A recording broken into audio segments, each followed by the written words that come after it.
Think medieval people never bathed? Discover the surprising truth about hygiene in the Middle Ages. At the beginning of the Middle Ages, people actually did bathe. Bathhouses were common, especially in places like Italy or the Middle East. Don't forget to like and subscribe for more time-traveling tales. Some were public and some were private. Hot water, steam, and scented oils, just like ancient Roman times. But as the centuries went on, attitudes changed. Many public bathhouses were closed down, and regular bathing became less common. One big reason for this change was disease, especially the Black Death in the 1300s. People didn't understand how sickness really spread. Germs weren't discovered yet.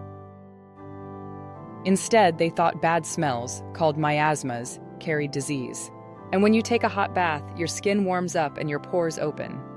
So people believed that bathing opened the door for bad air to enter your body. So what did they do instead? They would change clothes often, especially the rich, and wear layers of linen to keep sweat off their skin.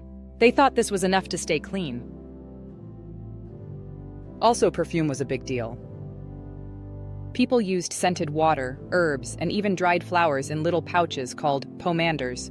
They'd wear them around their necks to smell good, or at least to smell better. What about poor people? Did they ever wash? Yes, but not in the way we think of bathing today. If you were a peasant, you might bathe in a river or a small wooden tub at home, but soap was rare, and hot water was hard to get. You'd probably wash your hands, feet, and face, but not take full baths often. And remember, there were no showers. No shampoos. No bath bombs. Interestingly, some monasteries were cleaner than the outside world. Monks had rules for washing at certain times of the year. They weren't taking long bubble baths, but they did care about cleanliness, at least a little more than the average villager. Now let's talk about the rich. Kings and queens didn't bathe much either. Instead, they used fine clothes, silk sheets, and perfumes to stay clean. Queen Elizabeth I, for example, is said to have only bathed once a month, and she was considered one of the clean ones. People also believed that brushing your hair and changing your clothes was enough to stay clean. They thought bad smells came from the outside world, not from their own bodies. So instead of fighting sweat and dirt, they just covered it up.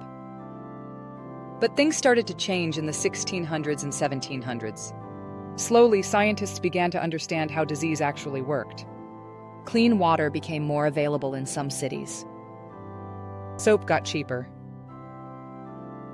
And by the 1800s, people started bathing again, especially in rich areas. Public bathhouses returned, and taking care of your body became more fashionable. Here are a few strange hygiene facts from the Middle Ages. Soap was made from animal fat and ashes, and it smelled bad. Nobles sometimes had servants wipe them down with cloths instead of bathing. People thought bathing could weaken the body and even invite evil spirits. Dried flowers and herbs were placed around the house to hide bad smells.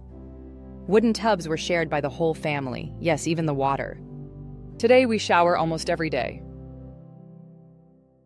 We have clean water, fancy shampoos, scented soaps, and a whole shelf of skincare products. But just remember, it took centuries to get here. In the Middle Ages, people weren't trying to be gross. They were just doing the best they could with what they believed. So the next time you step into a hot shower, be thankful you weren't born in the year 1300. History isn't just about wars and kings. It's also about how people lived, smelled, and washed, or didn't. If you enjoyed this strange and smelly trip through time, don't forget to like, subscribe, and hit the bell for more fun history stories every week. Thanks for watching, and stay clean.